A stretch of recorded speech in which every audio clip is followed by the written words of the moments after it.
और अभी की जो सीधी तस्वीरें सामने आ रही हैं वो हम आपको दिखाते हैं। दरअसल हर किसी की निगाहें ताइपे की तरफ हैं। कुछ ही देर में वहां पर नैन्सी पहुंचने वाली हैं। ताइवान में कुछ ही देर में पहुंच जाएंगी और ताज़ा जो तस्वीरें सामने आ रही हैं ये आप देख रहे हैं। ये कोई विमान इसमें नजर आ रहा है इन तस्वीरों में। तो ताइवान में नैन्सी बस पहुंचने वाली हैं ताइपे में, और जो सूचना मिल रही है उसके मुताबिक शायद ये उन्हीं का विमान है। नैन्सी जिस विमान में बैठी हुई हैं, अमेरिकी प्रतिनिधि सभा की जो अध्यक्ष हैं, उनका ये विमान बताया जा रहा है। अभी जो हमें जानकारी मिल रही है उसके मुताबिक। प्रणय, इसके बारे में कुछ और विशेष सूचना है कि आपके पास जो तस्वीरें हम दिखा रहे हैं? देखिए अखिलेश, जो तस्वीरें हैं ये ताइवान के ताइपे एयरपोर्ट की तस्वीरें हैं और पूरे इंतजाम किए गए हैं। एस्कॉर्ट्स जो हैं वो आसमान में इसको एस्कॉर्ट करके इस विमान को लाए हैं। और अगर आप इसको ट्रैकर पर देखें तो किस तरीके से ये विमान इस रास्ते से होते हुए ये न्यू ताइपे, ये जो ताइवान की राजधानी है ताइपे, वहां पर पहुंचा है। और इस विमान के अंदर अमेरिकी हाउस ऑफ रिप्रेजेंटेटिव की स्पीकर नैन्सी पेलोसी के साथ साथ एक हाई लेवल कांग्रेसुअल डेलीगेशन है, जिसके अंदर राजा कृष्णमूर्ति जो भारतीय मूल के कांग्रेसमैन हैं वो भी इस डेलीगेशन के अंदर मौजूद हैं। और ताइपे में ये एक छोटा स्टॉपओवर बताया जा रहा है और ये कुछ इस तरीके का विमान है। अगर आप इस विमान की तस्वीर देखें तो ये विमान यूएस एयरफोर्स का विमान है और ये अब इसका जो ETA है वो भी आ गया है। 10:43 आ रहा है वक्त, जो स्थानीय समय के अनुसार है। और अब इसकी लोकेशन भी बता दी गई, क्योंकि इसके पहले तक इसकी लोकेशन नहीं बताई जा रही थी। काफी सिक्योर तरीके से इस विमान को यहां लाया गया। अमेरिका ने इस चीज को अवॉइड किया कि वो दक्षिण चीन सागर के ऊपर से इस विमान को लेकर जाए, और साथ ही पूरे सुरक्षा के साथ में, क्योंकि जिस तरीके से आपने बताया, हमने रिपोर्ट में भी बताया कि इस पूरे इलाके के अंदर हेवी डिप्लॉयमेंट है अमेरिका के 7th फ्लीट का। तो निश्चित रूप से ये देखिए तस्वीरों में आप देख सकते हैं कि किस तरीके से विमान लैंड कर चुका है। अब ओवर टू यू अखिलेश। बिल्कुल प्रणय, ये जो तस्वीरें हम देख रहे हैं, विमान लैंड कर चुका है। ये विमान जिसके अंदर बताया जा रहा है कि अमेरिकी प्रतिनिधि सभा की अध्यक्ष नैन्सी बैठी हुई हैं डेलीगेशन के साथ, और ये विमान लैंड कर चुका है। अभी तक की जानकारी के मुताबिक यही वो विमान बताया जा रहा है जिसका बहुत ही बेसब्री के साथ इंतजार ताइपे में किया जा रहा था। और यहाँ पर हम आपको बता दें कि कई गणमान्य अतिथि पहुंचे हुए हैं उनके स्वागत के लिए। एक तरीके से अमेरिका इसके जरिए संकेत दे रहा है, चूंकि अंतर्राष्ट्रीय कूटनीति की जब बात होती है तो वहां संकेतों के बड़े मायने मतलब होते हैं। तो चीन को संकेतों की भाषा में अमेरिका ने बहुत कुछ बता दिया है। जिस तरीके से तमाम विरोध के बावजूद नैन्सी यहां पर पहुंच गई हैं, उनका विमान लैंड कर चुका है। ये ताइपे एयरपोर्ट की तस्वीरें आपके सामने, आसपास जो देख रहे हैं आप, एयर स्ट्रिप की जगमग रोशनी नजर आ रही है। और इसी बीच ये विमान अभी अभी पहुंचा है। तो क्या चीन का जो गुरूर है वो टूट चुका है? चीन जिस तरह की धमकियां दे रहा था, क्या उसकी हवा निकल गई? ये तमाम सवाल अब हैं जिनके इर्द गिर्द चर्चा होगी। अमेरिका ने एक बड़ा संकेत दिया है, संकेतों की भाषा में इसके कई अर्थ, कई मायने मतलब अब निकाले जाएंगे।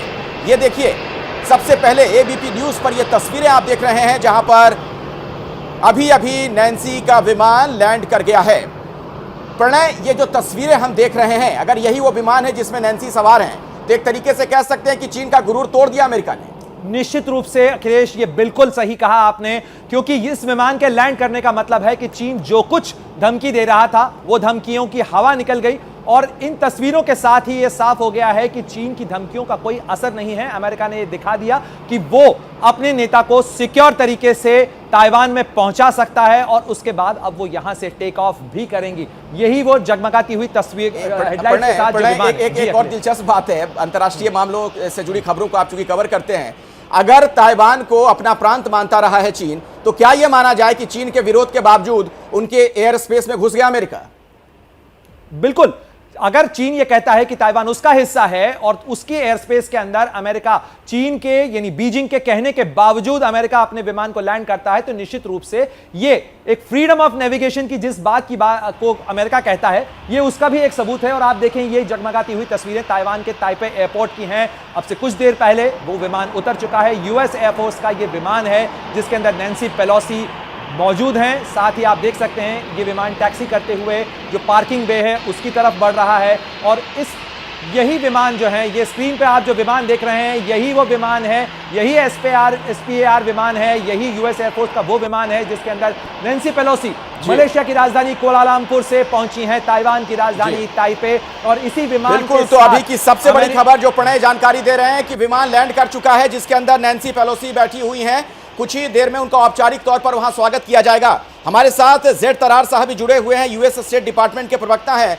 जेड तरार साहब, ये तस्वीरें जो हम देख रहे हैं, अमेरिका का विमान वहां लैंड कर चुका है, इसके जरिए क्या संदेश देने का प्रयास अमेरिका कर रहा है?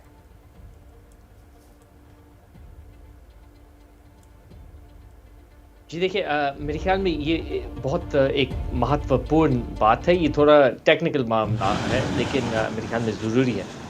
और ये आपके व्यूअर्स के लिए कि अमेरिकी सिस्टम में असल में हमारे पास दो बिल्कुल अलग-अलग ब्रांचेस हैं, बल्कि 3 हैं, लेकिन यहाँ दो ब्रांचेस के बारे में बात करना चाहूँगा। एक तो ये है राष्ट्रपति बाइडेन और विदेश मंत्री ब्लिंकन, जिनके लिए मैं काम करता हूँ।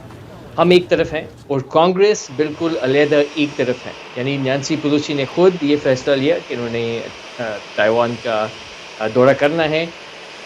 बिल्कुल उन्होंने इनपुट तो लिया है। उन्होंने जहाँ तक हमारे राष्ट्रपति बाइडेन और उनकी टीम के इनपुट था, उन्होंने बिल्कुल सुन लिया। लेकिन आखिरकार जो फैसला लिया वो सिर्फ़ और सिर्फ नैन्सी पेलोसी ने लिया।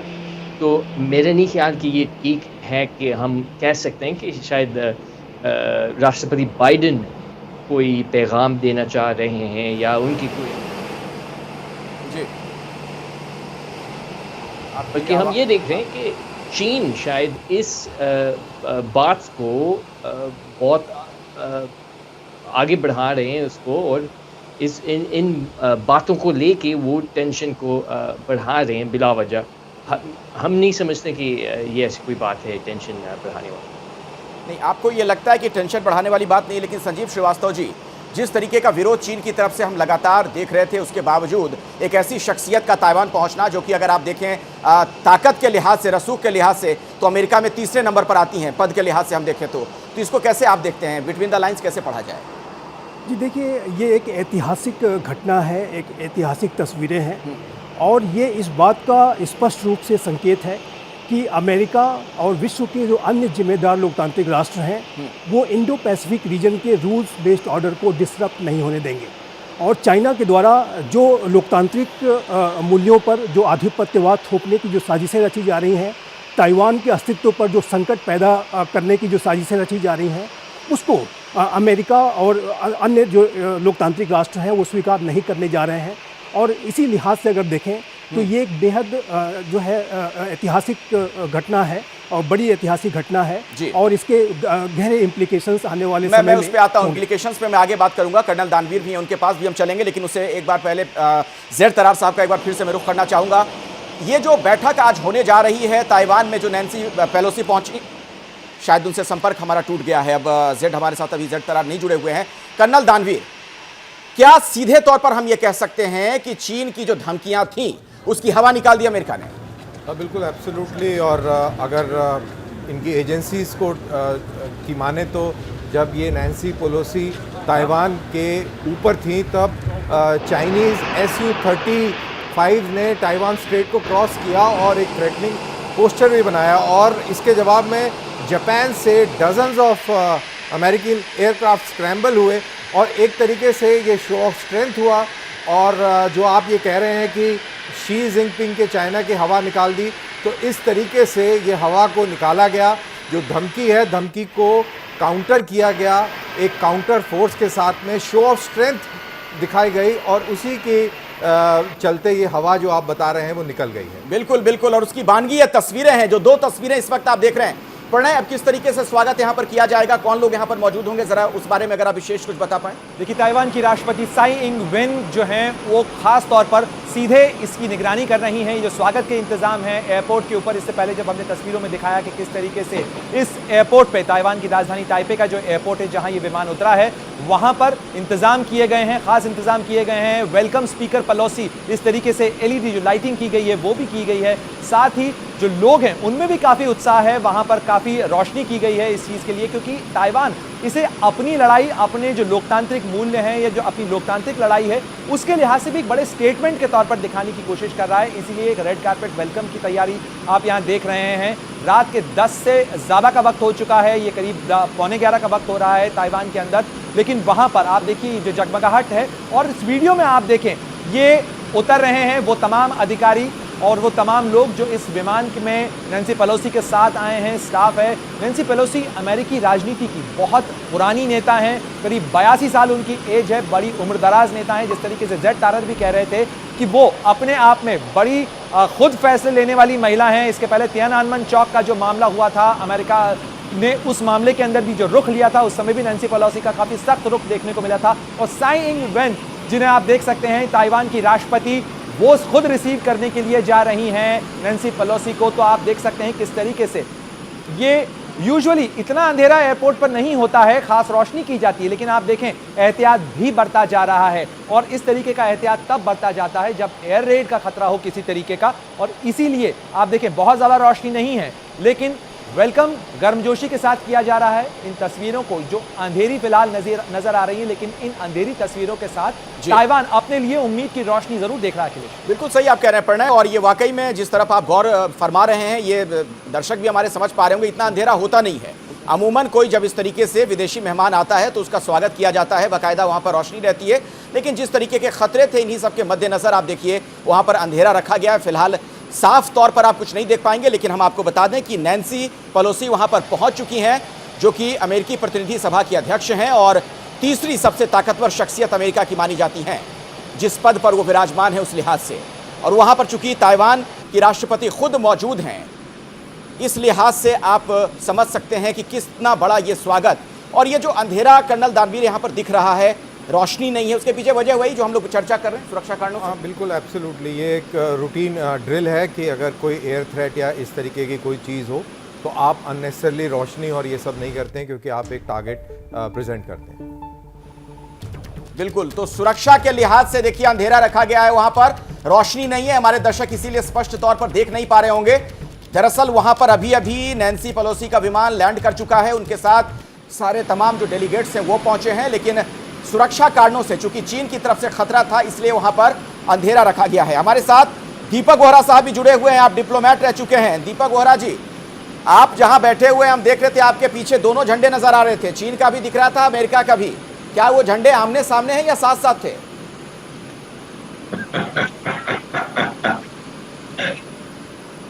वो झंडे जो हैं वो घुसे मार रहे हैं एक दूसरे को, दोनों तरफ उनके ये फिस्ट फाइट हो रही है। एक सवाल जो अभी मैं सुन रहा था, कर्नल दानवीर साहब ने कहा है, ही इज ब्रिलियंट, बिल्कुल सही उन्होंने कहा है। एक सवाल जो मुझे अभी तक उसका जवाब नहीं मिला है।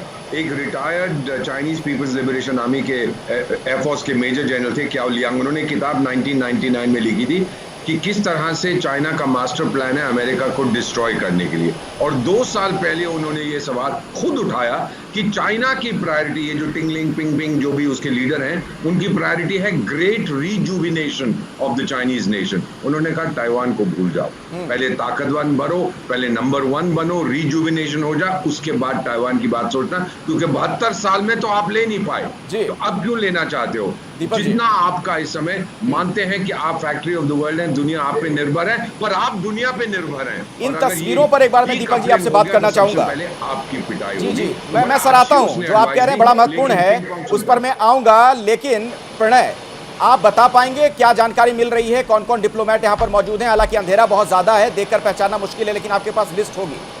बिल्कुल अखिलेश, मैं आपको बताना चाहूंगा, इसमें स्पीकर नैंसी पेलोसी के साथ साथ जो चेयरमैन है ग्रेगोरी मीक, जो कि हाउस की फॉरेन अफेयर्स कमेटी के चेयरमैन हैं, वो इनके साथ ट्रैवल कर रहे हैं। कोर्ट में जो नजर आ रही है नैंसी, ये और साई इंग वेन जो है, जो ताइवान की राष्ट्रपति हैं, वो औपचारिक रूप से स्वागत के लिए मौजूद हैं, नैंसी पेलोसी का स्वागत करने के लिए। साथ ही जो वरिष्ठ अधिकारी हैं, वो तमाम लोग जो हैं, वो आप देखिए नैंसी पेलोसी के साथ में जो वरिष्ठ अधिकारी हैं वो मौजूद हैं, साथ में जो ताइवान के जो वरिष्ठ अधिकारी हैं वो तमाम लोग मौजूद हैं। और यहाँ पर ये स्वागत की रस्म जो है वो इस समय चल रही है एयरपोर्ट के ऊपर। और हाथ हिलाकर स्वागत किया का जो जवाब है, अभिवादन का जवाब नैंसी पेलोसी ने दिया। हालांकि अंधेरा बहुत है, हम आपको बता दें, अंधेरा जो है ये बिना वजह नहीं है, अकारण नहीं है, इसके पीछे भी एक मैसेज है, इसके पीछे भी एक सुरक्षा की चिंता है, जो ताइवान की चिंता है, जो अमेरिका की चिंता है। इसीलिए इस अंधेरे के बावजूद गर्मजोशी जरूर नजर आ रही है। जो थोड़ी बहुत रोशनी है, ये कैमरों की रोशनी हो रही है या जो लिमिटेड रोशनी है यहाँ पर इस जगह रखी गई है, वो है यहां पर। और नैन्सी पेलोसी को आप बढ़ते हुए देख सकते हैं, गुलाबी रंग के सूट में बढ़ती हुई नैन्सी पेलोसी, अमेरिका की जो तीसरी सबसे प्रमुख नेता हैं, तीसरी सबसे जो महत्वपूर्ण नेता हैं, वो इस समय ताइवान पहुंच चुकी हैं। यानी जो चुनौती चीन की तरफ से दी गई थी, जिस तरीके से उसने कहा था कि अमेरिका आग से न खेले, फिलहाल अमेरिका ने आग से खेलकर दिखा दिया है। और साथ ही यह भी दिखा दिया है कि अमेरिका चीन की धमकियों से डरने वाला नहीं है। और इन तस्वीरों में कार की तरफ बढ़ती हुई नैन्सी पेलोसी को देखा जा सकता है। और नैन्सी पेलोसी अब इसके बाद जाएंगी और उनकी मुलाकात होगी ताइवान के वरिष्ठ अधिकारियों के साथ में, उनकी मुलाकात होगी। साथ ही जो अमेरिका का वहां पे इंस्टीट्यूशन है जो कि ट्रेड रिलेशन देखता है, उसके अधिकारियों से भी नैन्सी पेलोसी की मुलाकात होगी। दरअसल अभी एक बड़ी खबर और आ रही है। ये जो पूरा घटनाक्रम हम दिखा रहे हैं, इन सब के बीच चीन ने एक और धमकी दी है। चीन ने अमेरिका को फिर से धमकी दी है कि इसका अंजाम बुरा होगा। ये जो घटनाक्रम देखने को मिल रहा है, इस पर अमेरिका को एक बार फिर से चीन की धमकी मिली है। चीन दरअसल लगातार धमकियां दे रहा है, लेकिन अमेरिका पीछे हटता हुआ दिख नहीं रहा है। नैन्सी के आने का अंजाम बुरा होगा, यह धमकी चीन की तरफ से दी गई है। अमेरिका को भुगतने होंगे गंभीर परिणाम, यह चीन कह रहा है। अब सवाल ये कौन से परिणाम होंगे, किस गंभीर परिणाम की बात कही जा रही है। अमेरिका को चीन की बड़ी धमकी, लेकिन जिस तरीके से पिछली धमकी की हवा निकाल दी गई, संजीव जी, क्या ये गीदड़ भभकी माने क्या, जो चीन बार बार ये बातें कह रहा है? जी देखिए, चीन इस तरह की धमकियों को देने के लिए कुख्यात है और जाहिर है कि वो साइकोलॉजिकल वॉरफेयर के तहत इस तरह की धमकियां दिया करता है। चाहे वो वहाँ के सरकारी प्रवक्ता हो या वहाँ का जो स्टेट मीडिया ग्लोबल टाइम्स है, उसके माध्यम से उसमें जो लेख लिखे जाते हैं, उसमें इस तरह की बातें कही जाती हैं। लेकिन अमेरिका ने ये जो विजिट करा करके ये बिल्कुल चाइना को स्पष्ट मैसेज दिया है। और मैं कहूँगा कि चाइना को स्पष्ट चेतावनी दी गई है कि यदि चाइना ताइवान के अस्तित्व पर कोई खतरा पैदा करने की साजिश रचेगा तो अमेरिका ताइवान के साथ पूरी तरह से खड़ा है। अमेरिका ताइवान के डिफेंस के लिए पूरी तरह से खड़ा है। और नैन्सी पेलोसी की विजिट इस बात को भी दर्शाती है कि अमेरिका का न सिर्फ एग्जीक्यूटिव बल्कि अमेरिका का जो पूरा इस्टेब्लिशमेंट है, पूरा United states of America Taiwan के साथ खड़ा है। नैन्सी पेलोसी यूनाइटेड स्टेट्स के इस्टेब्लिशमेंट की तीसरी सबसे शक्तिशाली नेता है और उनकी इस तरह की विजिट करना ये चाइना को बड़ी चेतावनी है। बिल्कुल चेतावनी है। और मैं दीपक बोहरा साहब को एक बार फिर से चर्चा में लाना चाहूंगा, क्योंकि आपकी बात अधूरी रह गई थी सर, आप कुछ कह रहे थे पहले। एक बस सवाल इसमें मैं जोड़ दूं, जो चीन अमेरिका से कह रहा था कि आग से ना खेलो, क्या अमेरिका ने इस आग को राख बना देने का काम किया?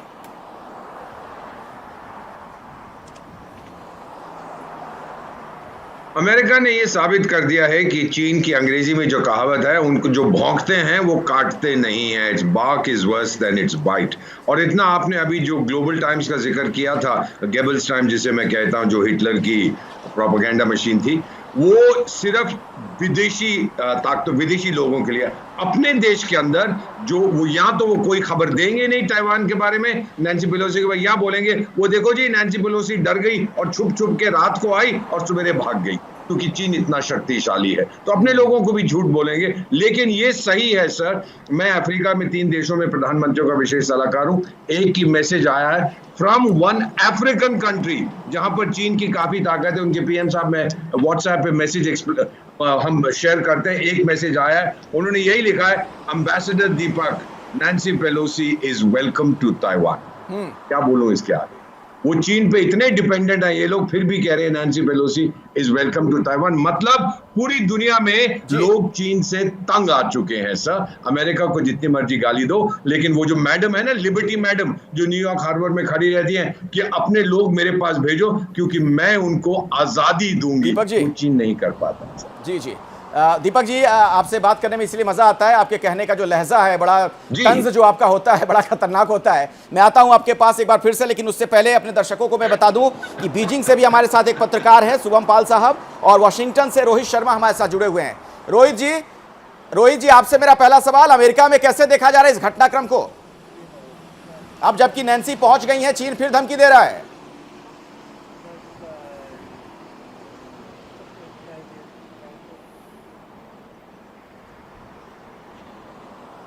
देखिए, अमेरिका में काफी दिनों से गहमागहमी थी इस बात को लेके, स्पेशली जब जो बाइडेन ने खुद ने ये कह दिया था आपके सामने कि शायद थोड़ी दिक्कत हो सकती है। लेकिन उसके बाद से कहीं ना कहीं एक कैच 22 सिचुएशन हो गई थी, क्योंकि अमेरिका को ये भी दुनिया को दिखाना था कि वो चाइना की जो धमकियां हैं उससे डरता नहीं। तो कहीं ना कहीं बहुत सारे बैकग्राउंड में बहुत सारी ये चीजें चली हैं। जो बाइडेन का एक और जो देखने का नजरिया है वो है इन्फ्लेशन। कहीं ना कहीं जो बाइडेन कोशिश कर रहे हैं इन्फ्लेशन को कम करने की अमेरिका में, उनकी ये कोशिश है कि वो टैरिफ जो डोनाल्ड ट्रंप ने लगाए थे उन्हें कम कर दें। लेकिन अब जो है मुझे लगता है मुश्किलें बढ़ने वाली है जो बाइडेन के लिए घरेलू तौर पे, क्योंकि अब उनके लिए एक बहुत बड़ा ये एक क्वेश्चन मार्क बनने वाला है कि इस ट्रिप के बाद नंबर 1 चाइना किस तरह के एक्शंस लेता है, और दूसरा क्या सचमुच अब बाइडेन टैरिफ्स हटा के या ये सिग्नल करेंगे कि अमेरिका सचमुच एक जो है स्ट्रगल कर रहा है डोमेस्टिकली, और शायद ये जो ट्रिप है सचमुच हाउस स्पीकर नैंसी पेलोसी ने अपने बलबूते पे दी थी और व्हाइट हाउस उसके पीछे नहीं था। तो कहीं ना कहीं बाइडेन की थोड़ी दिक्कत मुझे लग रही है यहाँ पे। लेकिन at the end of it all सबसे बड़ी बात यह है कि अमेरिका ने पूरी दुनिया को दिखाया है कि हम जिसके साथ खड़े होने की हम जो बातें करते हैं, वी फॉलो व्हाट वी से। तो आई थिंक ठीक है रोहित जी बीच में रोक रहा हूं आपको, जरा हम बीजिंग भी चलना चाहेंगे। हमारे साथ शुभम पाल साहब वहां से जुड़े हुए हैं। पाल साहब, चीन में इस घटनाक्रम के क्या मायने मतलब निकाले जा रहे हैं? चीन धमकी देता रहा लेकिन पहुंच गई है नैन्सी पेलोसी वहां। छोटा सा करेक्शन मैं चीन में था, बट अभी मैं इंडिया में आया हूँ। मैं आपको इस तरह के काफी मायने रखते हैं, बिकॉज इफ यू रियली अभी जो चाइना का अक्टूबर में प्लेनरी आने वाला है, जिसमें शी जिनपिंग को ऑफिशियली इट्स एक्सपेक्टेड दैट उनको लाइफ टाइम प्रेसिडेंट बनाया जा सकता है, तो वो काफी इम्पोर्टेंट है। और दूसरी जो बात है, आई थिंक ये भी कोई सिग्निफिकेंट है। ये अगस्त महीने 1 ऑनवर्ड्स चाइना ने यूएन सिक्योरिटी काउंसिल का प्रेसिडेंट का पोस्ट संभाला। आपको याद रहेगा जब रशिया यूक्रेन अटैक किए थे फरवरी में, 24 फरवरी, उस time Russia was the president of the UN security council.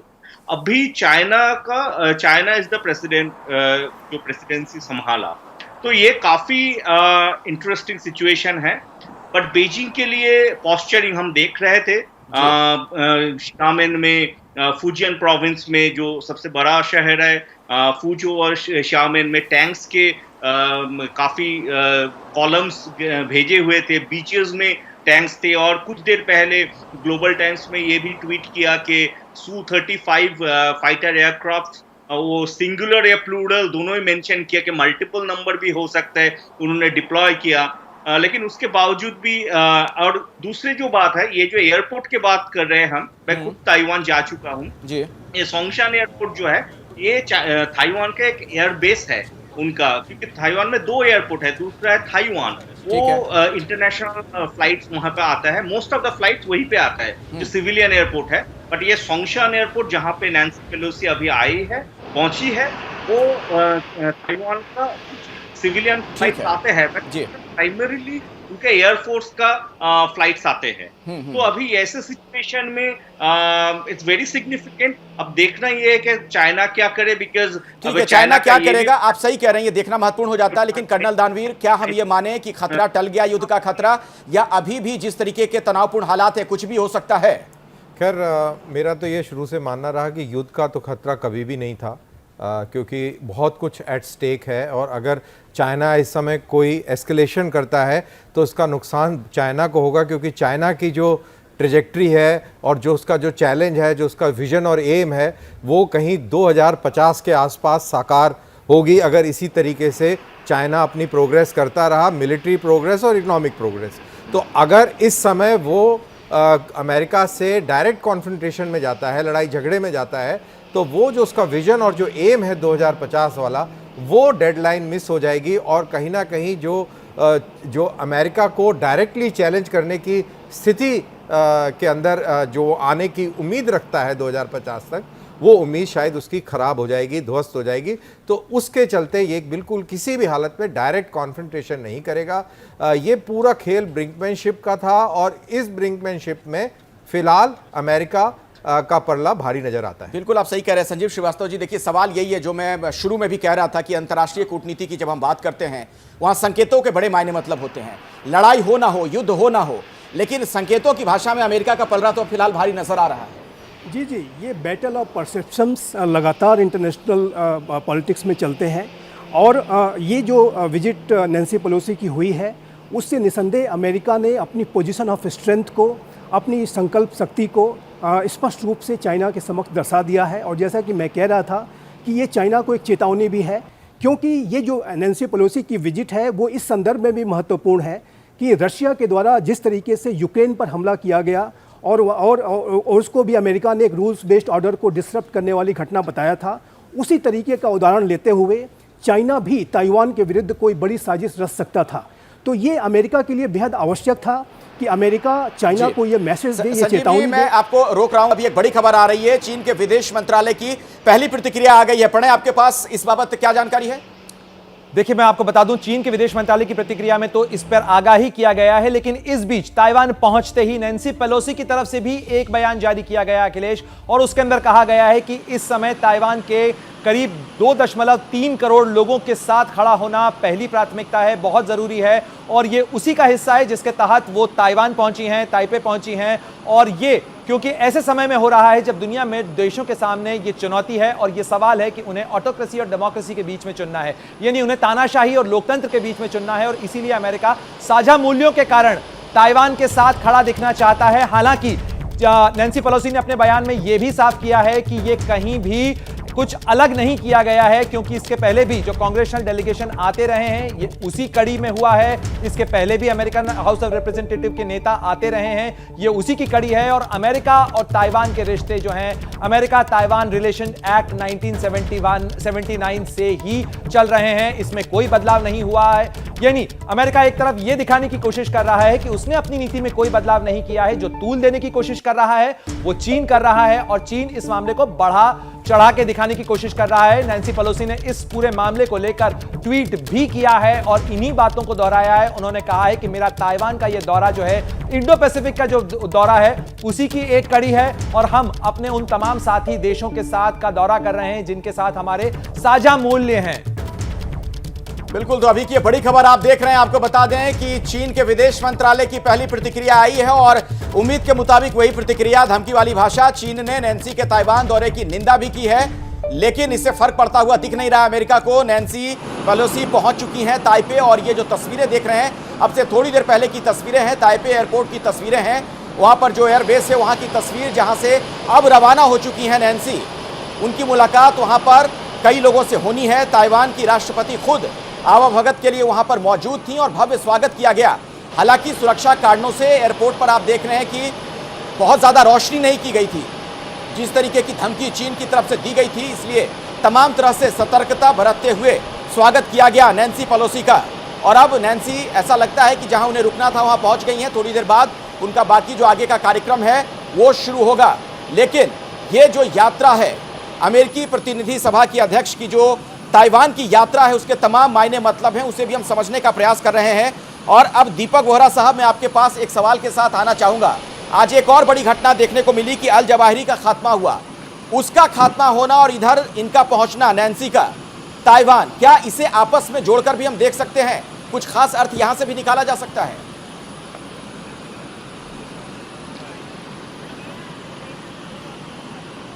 ये कहना बहुत मुश्किल है कि इसकी टाइमिंग क्या हुई थी। हाँ, ये सच है कि ये जो जवाहिरी साहब को उनकी हुरों के पास भेज दिया गया है अमेरिका ने, ये उनको मालूम था कहाँ छुपा हुआ है, और ये पाकिस्तान ने उनको बताया था। वो इसलिए सर कि अभी कुछ ही दिन पहले पाकिस्तान की जो आर्मी चीफ है, उन्होंने एक अमेरिकन जनरल से बातचीत की थी। अखबारों में तो ये कहा गया कि उन्होंने कहा भाई हमको IMF से लोन दिलवा दो और वो फाइनेंशियल एक्शन टास्क फोर्स से हटा दो। तो उसके बदले में उन्होंने कहा कि देखिए, ये जो जवाहिरी है ये पहले पाकिस्तान में था, साल भर पहले हमने कुछ थोड़े बहुत पैसे दिए तालिबान को और उसको अफगानिस्तान में भेज दिया, हम नहीं रखना चाहते। क्योंकि सर अगर दूसरा ये जवाहिरी भी पाकिस्तान ही में मारा जाता, जहां 11 साल पहले वो उसामा साहब मारे गए थे, तो पाकिस्तान की रिलेशनशिप अमेरिका के साथ हमेशा के लिए खत्म हो गई। तो उसको इसको तालिबान के पास भेज दिया। तालिबान था ही बेवकूफ, थोड़ा बहुत पैसा दिया, उसको वहां रख लिया, निकाल दिया। मेरा नहीं ख्याल कोई डायरेक्ट लिंक है, लेकिन दो चीजें स्पष्ट हो गई हैं। अमेरिका ने जो इसमें कंबाइंड मैसेज दिया है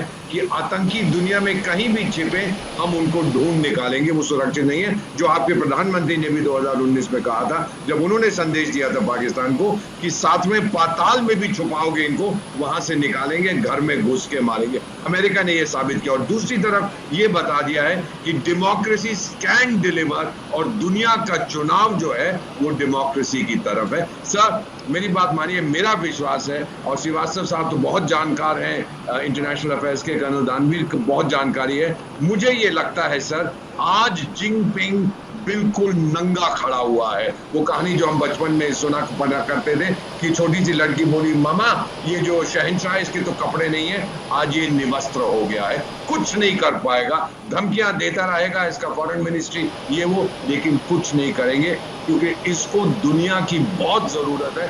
दुनिया को चीन की इतनी जरूरत नहीं है, दुनिया के पास एक ऑल्टरनेटिव है सर। जी, लेकिन देखिए दीपक बोहरा साहब, जो चीन के तेवर हैं वो ढीले होते हुए नजर नहीं आ रहे हैं। अभी एक बड़ी जानकारी हमें ये मिल रही है कि मिलिट्री अभ्यास करेगा चीन।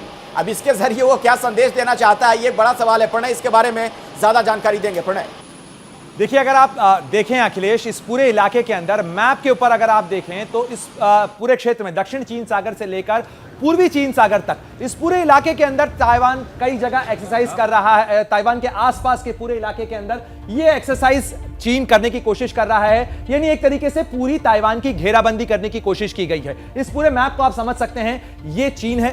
चीन के इस ताइवान और चीन के बीच में इस इलाके को ताइवान स्ट्रेट्स कहा जाता है, यानी जलडमरू मध्य कहा जाता है, और यही ईस्ट चाइना सी और साउथ चाइना सी, यानी ईस्ट चाइना सी और साउथ चाइना सी के इस पूरे इलाके के अंदर ताइवान के चारों तरफ एक सैन्य अभ्यास के नाम पर घेराबंदी, दबाव बनाने की कोशिश। नैन्सी पेलोसी हो सकता है कुछ घंटे रहने के बाद चली जाएं, लेकिन चीन की तरफ से कोशिश होगी कि वो ताइवान को सबक सिखाए, और इसी सबक सिखाने के लिए, क्योंकि अब से 3 दिनों के भीतर 30 जुलाई को इस फुजियान प्रांत के बीच में यहां से पिंगतांग जो एरिया है वहां पर लाइव फायरिंग एक्सरसाइज अमेरिका के नैन्सी पेलोसी की इस यात्रा से पहले की गई, और इस इलाके के साथ ही इस इलाके में यानी दक्षिण चीन सागर के इलाके में भी चीन की तरफ से 2 से 6 अगस्त के बीच में एक नेवल एक्सरसाइज का ऐलान किया गया। साथ ही जो Chinese authority on maritime safety है उसने वार्निंग जारी की।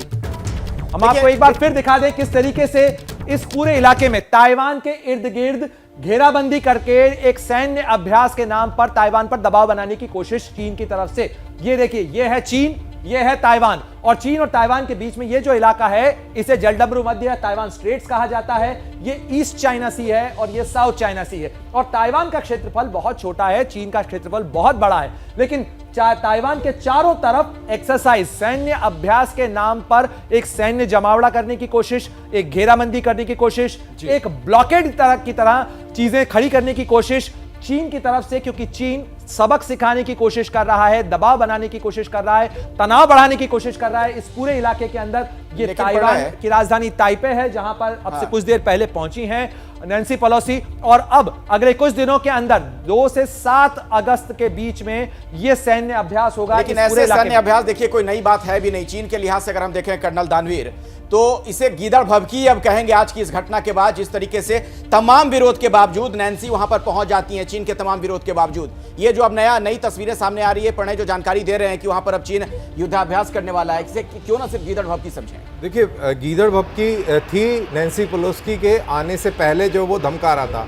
अब ये जो एक्सरसाइज करेगा, अब ये खिसियानी बिल्ली खंबा नोचे वाली बात होगी, क्योंकि यहाँ से अब नैन्सी पेलोसी अपना स्टेटमेंट जो दिया था, ये कूटनीतिक स्टेटमेंट वहाँ लैंड करके जो उन्होंने दिया है वो अब दे चुकी हैं, और यहाँ इस धरती से क्या वो नया बयान देंगी जिसकी वजह से चाइना और रैटल होगा। क्योंकि हमें ये याद रखना चाहिए कि 1991 के अंदर यही नैन्सी पेलोसी थी जो बीजिंग के अंदर थिएननमेन स्क्वायर में जाकर अपनी एस्कॉर्ट से चोरी छुपे वहाँ पहुँचकर इन्होंने ब्लैक बैनर्स दिखाए थे, और ये चाइना की मेमोरी के अंदर बिल्कुल क्लियर और छपा हुआ है, स्पष्ट है।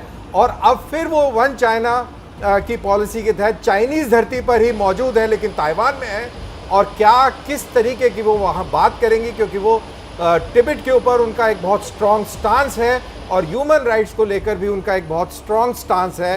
तो ताइवान से वो जो मैसेज देंगी वो पूरी दुनिया बहुत स्पष्ट देखेगी, और उसका एक बहुत ज़बरदस्त इम्पैक्ट होगा। शायद इसीलिए चाइना बहुत रैटल था, घबराया हुआ था, लेकिन इस बार अभी नैन्सी पेलोसी इस पूरे खेल के अंदर जीतती नज़र आ रही हैं। वो तो जीती नजर आ रही है, लेकिन संजीव श्रीवास्तव जी एक सवाल ये भी खड़ा हो रहा है कि मौजूदा दौर में अगर आप देखें तो लगभग चीज़ों को तय करने के पीछे इकोनॉमी है, जो आर्थिक वजहें होती हैं उससे सारी चीज़ें तय होती हैं। चीन अमेरिका दोनों इस वक्त आर्थिक तौर पर भी दुनिया में नंबर 1 और 2 हैं। क्या यह माना जाए, यह भी एक बड़ी वजह है, इकोनॉमी इसके पीछे बड़ी वजह कि युद्ध संभव नहीं है? जी देखिए, ये बिल्कुल स्पष्ट है कि इकोनॉमी भी युद्ध बड़े फुल फ्लेज्ड वॉर के न होने की एक बड़ी वजह है। लेकिन एक दूसरी बड़ी वजह ये भी है कि हम एक न्यूक्लियर कंडीशन में रह रहे हैं। सभी महाशक्तियों के पास न्यूक्लियर वेपन्स हैं और फुल फ्लेज्ड वॉर संभव नहीं है। लेकिन मैं ये अवश्य कहूँगा कि न्यूक्लियर कंडीशन में भी लिमिटेड वॉर्स अवश्य हो सकते हैं। लिमिटेड वॉर्स हुए भी हैं, हो भी रहे हैं। और जाहिर है कि ये स्थिति इस बात को दर्शाता है कि ये आने वाले समय में इंडो पैसिफिक रीजन में चाइना और अमेरिका के बीच में ये जो तनाव है और बढ़ सकता है। पूरा इंडो पैसिफिक रीजन एक जोन ऑफ कंटेस्टेशन बना रहेगा, ये स्पष्ट रूप से दिखाई देता है। और चाइना लगातार इस बात की कोशिश करेगा कि वो साउथ चाइना सी के 90% भाग पर वो 9 डैश लाइन वगैरह का नाम दे करके जो एकाधिकार का दावा करता है उसको और सशक्त और मजबूत बनाए। और जैसा कि मैं कह रहा था कि जिस तरीके से रशिया के द्वारा यूक्रेन पर हमला किया गया था, उसी तरीके का उदाहरण लेते हुए चाइना भी इस तरीके के मंसूबे पाल रहा था कि वो भी ताइवान के ऊपर कोई so call special military operation launch करे, जैसा कि एक लीक्ड ऑडियो टेप से सामने भी आया था। तो इसको भी एक मैसेज देने के लिए कि यदि चाइना ऐसे कोई मंसूबे पाल रहा है तो बेहतर यही होगा कि उसे वो त्याग दे और ताइवान के अस्तित्व पर वो संकट खड़ा न करे। क्योंकि अगर ऐसा होता है तो अमेरिका हो या विश्व के अन्य जिम्मेदार लोकतांत्रिक राष्ट्र हो, वो उसे रिस्पॉन्ड कर सकते हैं। उनका जो रिस्पॉन्स है वो यूक्रेन के संकट से भिन्न हो सकता है, वो ज़्यादा प्रोएक्टिव हो सकता है, ज़्यादा एग्रेसिव हो सकता है। ये मैसेज देने के लिए भी ये विजिट की गई है। बिल्कुल। तो अभी की सबसे बड़ी खबर एक बार फिर से अपने दर्शकों को बता दें। थोड़ी देर पहले तक ऐसा लग रहा था कि दुनिया की 2 महाशक्तियां बिल्कुल आमने सामने हैं, अमेरिका और चीन। लेकिन जिस तरीके से नैन्सी पेलोसी पहुंच गई हैं ताइपे, उसका सीधे तौर पर अर्थ यह कि फिलहाल अमेरिका का पलड़ा भारी है। चीन के विरोध के बावजूद यहां पर अमेरिकी प्रतिनिधि सभा की अध्यक्ष पहुंच गई हैं। और नैन्सी ने क्या कुछ कहा है, देखिए ट्विटर पर। हमारे प्रतिनिधि मंडल की यात्रा ताइवान के जीवंत, मैं कोशिश करूंगा दोबारा से वो ट्वीट पढ़कर आपको बता सकूं क्या लिखा गया है। हमारे प्रतिनिधि मंडल की यात्रा ताइवान के जीवंत लोकतंत्र का समर्थन करने के लिए अमेरिका की अटूट प्रतिबद्धता का सम्मान करती है। ताइवान के नेतृत्व में हमारी चर्चा एक स्वतंत्र और खुले हिंद प्रशांत क्षेत्र को आगे बढ़ाने सहित हमारे साझा हितों को बढ़ावा देती है। तो क्या चीन की धमकियों की हवा निकल गई है? अभी की सबसे बड़ी खबर यही है, जिस तरीके से अमेरिका की तरफ से, अमेरिका की जो वहां पर प्रतिनिधि सभा की अध्यक्ष हैं पहुंच गई हैं ताइपे, इसका सीधा अर्थ यही निकाला जा रहा है। और सीधे आपको हम प्रणय उपाध्याय के पास लिए चलते हैं। प्रणय, कुछ तस्वीरें आ रही हैं, जरा बता पाएंगे उनके बारे में? अखिलेश, ये तस्वीरें बहुत महत्वपूर्ण हो जाती हैं। ये ताइवान की राजधानी ताइपे के उस ग्रैंड हयात होटल की तस्वीरें हैं और आप देखिए किस तरीके से लोग यहां पे जमा हैं और यहां दोनों तरफ लोगों की बड़ी संख्या है, वो स्वागत के लिए मौजूद हैं, यहाँ पे बड़ा इंतजार कर रहे हैं क्योंकि एयरपोर्ट से रवाना हो चुकी है नैन्सी पेलोसी। कुछ ही देर में पहुंचेंगी वो यहाँ पर इस ग्रैंड हयात होटल में और उनके साथ में जो कांग्रेचुनल डेलीगेशन आ रहा है वो तमाम लोग होंगे। और जो कुछ उन्होंने ट्वीट करके कहा, जो अखिलेश आप बता रहे थे कि किस तरीके से ये अमेरिका का समर्थन है, एक तरीके से लोकतंत्र के लिए ताइवान के लोगों की जो लड़ाई है, उनका जो संघर्ष है, उसके लिए अमेरिका का समर्थन है ये यात्रा नैन्सी पेलोसी की। और उसी को एहतराम करने के लिए, उसी का प्रतिसाद देने के लिए ये तमाम लोग यहाँ पे मौजूद हैं स्वागत के लिए। और नैन्सी पेलोसी की कार जब यहाँ पर आके रुकेगी इस ग्रैंड हयात होटल के अंदर, तो यहाँ पर उनका स्वागत करने के लिए तमाम लोग ताइवान के जमा हैं। एक जश्न का माहौल है क्योंकि ये ताइवान की लड़ाई के लिए एक समर्थन का बूस्टर डोज है जो आज उसे मिल रहा है। और अमेरिका की तरफ से जो बयान दिया गया उसमें भी यही कहा गया कि इस तरीके से अमेरिका साथ खड़ा नजर आना चाहता है ताइवान के। बिल्कुल, इससे ये तस्वीरें तो हम दिखाते रहेंगे, लेकिन संजीव श्रीवास्तव जी, एक सवाल यहाँ पर यह भी है, चीन का क्या यह माना जाए कि आज की इस घटना के बाद थोड़ा कद कम हुआ है और भारत के संदर्भ में इसके क्या मायने हो सकते हैं आने वाले दिनों में? देखिए, चाइना का जो अप्रोच है अंतर्राष्ट्रीय राजनीति को लेकर के, अंतर्राष्ट्रीय समुदाय को लेकर के, ऐसे में उसका कद कम से कम होता ही जाना है। चाइना अगर इतनी बड़ी आर्थिक महाशक्ति बना है तो वो अंतर्राष्ट्रीय सहयोग की वजह से बन पाया जब चाइना ने इकोनॉमिक रिफॉर्म शुरू किए 1979 के बाद से। लेकिन इस कोरोना के पैंडेमिक के दौरान और अब चाइना जो कि अति महत्वाकांक्षी हो चुका है, इस दौरान चाइना का जो वास्तविक चरित्र है, जो नकारात्मक चरित्र है, वो दुनिया के सामने एक्सपोज हो रहा है। और ऐसे में चाइना का जो कद है वो आने वाले समय में और अधिक कम से कम तर होता जाएगा। सवाल कर्नल दानवीर, जो छोटे छोटे देशों को डराता धमकाता रहता है चीन, क्या अब उनका भी हौसला बढ़ेगा थोड़ा आज की इस घटना के बाद? देखिए, चीन की जो हैसियत है अगर देखा जाए तो वो धीरे धीरे सिकुड़ती जा रही है, क्योंकि जो उसकी जो आर्थिक प्रोग्रेस है वो भी उस गति से अब नहीं हो रही है।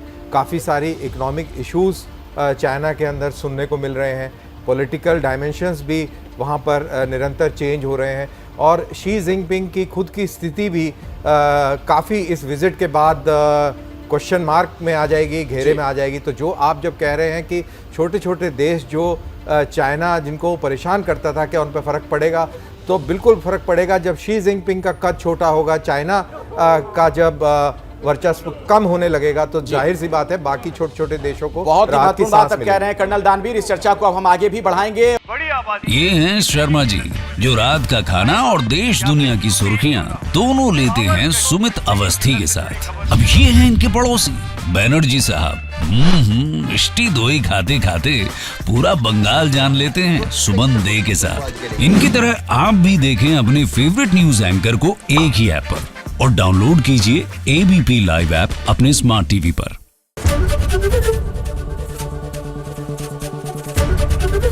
एबीपी न्यूज आपको रखे आगे।